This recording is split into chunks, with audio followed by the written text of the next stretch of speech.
I am Chuck Ruff, born and raised in Reno, Nevada. I just turned 60 years old. Well, my background, I started when I was 11, which was 1961, or 1962, excuse me. 61, I was 10. And I've been playing music for close to 50 years now. It's been an up and down thing since then. I actually, when I was in 5th grade, we lived in Pleasant Hill, California. My family did, and my mom and dad had been separated for about 9 years, and they got remarried when I was like 10. And then I discovered that my dad was a drummer, and that's how I was introduced to that, because before that I was playing second chair trumpet in the school band, and I started checking out the drums. I'd sneak into the garage and set his drums up and tinker around on them, and then I'd put them all back exactly how I found them, because he was still playing back then, and God rest his soul. From there we moved to Reno, and my dad was a sportscaster on Channel 4 way back in the old days when it was still black and white, and there was only 3 stations here in Reno. My mom also worked at the TV station as a receptionist for a long time. Then she moved over to KOLO, and so did my dad. And that's how I met a whole bunch of people in the music business through everybody that worked there. I think my first gig was at a place called Rollerland, out where the ice factory is down there on 4th Street. Mm-hmm. There used to be a roller rink there, and my first gig was there with a band called Lee and the Shondells, with Lee Paley, and I don't even think we had a bass player then. We only had 2 guitar players, me and a lead singer. And then I got paid $5, and I was amazed. It was like, hey, I'm turning pro. Getting paid for actually moving my equipment around from place to place.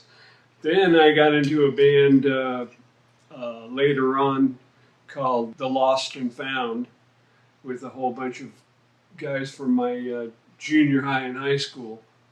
And we had a few other bands that were pretty heavy competition for us, because they were more into wearing suits and ties and trying to be like the Beatles, and we weren't trying to be like that at all. We wore Calypso shirts, man. We were cool. Mine was purple. My favorite color. Anyway, from there I went to a band called the Yellow Pages, with a whole bunch of really good guys that some of them have passed away. Harry O'Neill and Matt Wroblewski were guitar players, but they're no longer with us. And we had Turtle Potashnik as a lead singer. He was really into the Rolling Stones, so we really got into being like the Rolling Stones. And Stu Schweitzer was a rhythm guitar player, and the bass player's name was Pat Cambra. He's still around town playing. Schweitzer's lived right around the corner from me, and his son Steve was in a band called the Westminsters with my best friend Skip Gillette, who plays drums. And we kind of just all started getting together, and everybody just was playing. We would go from place to place, all over the place. If Skip was playing that night, I'd be his roadie. If I was playing that night, he'd be my roadie. 1967, I got into a band called Wheatstraw Bluegrass Band with John Sanchez and Bill Church. Bill Church played bass with Montrose, and he played bass in a band with me down in San Francisco called Sawbuck, and that's spelled with a K. Sawbuck. A sawbuck is, we used to slap each other 5 twice, so 2 5s is a sawbuck. I was working for Bill Graham at the time as a maintenance engineer, I call it, a janitor, And I was cleaning the Fillmore offices and playing in Sawbuck. And that's where I met Mojo and a guy named Star Donaldson, he used to live here in Reno. Mojo was here for a while, but he went back to North Carolina. He's got his own band now back there. And Bill Church, he was kind of like my dad back in those days, because my dad was up here in Reno, and I had been kicked out of high school. I got kicked out of Sparks High for having long hair and acting like a fool. But then in 1967 is when I moved to San Francisco, Summer of Love and all that. And definitely saw a lot of rock stars, hung out with a lot of rock stars, went to all the shows at the Fillmore for free because I worked for Bill Graham. And of course, Bill Graham was kind of managing us, but we had this other couple of guys that were handling us, Jeff and Bruce from the Fillmore Corporation. They worked for a man named David Rubinson, who was responsible for Moby Grape and Big Brother in the holding company. Him and Fred Cotero, the engineer.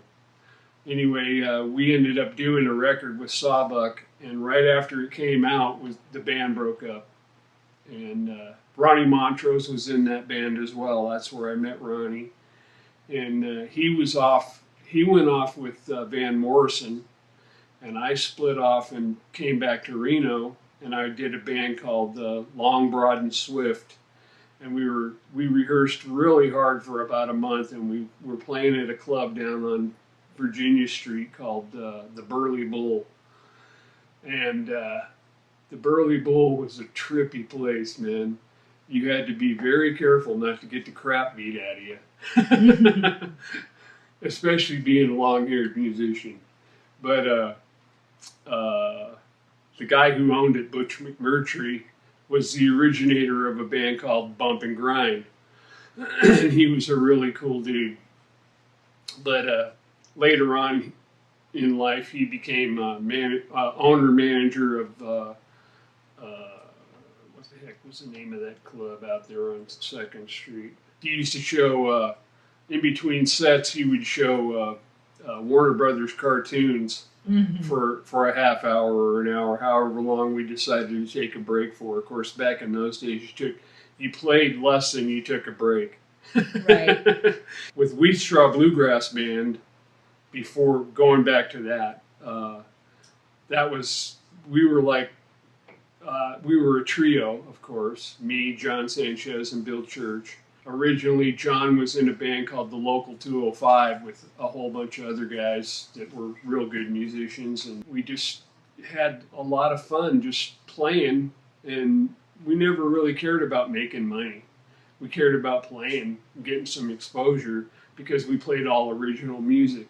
We played some cover stuff, but it was really obscure, like A House Is Not a Hotel or Motel by Love, and most people didn't know about the Gollywogs, which became Creedence Clearwater later on. We did a song called Walk on the Water by them, and it was all about walking across a river and seeing God and all that cool stuff, because everybody was into peace, love, and smoking pot and taking acid.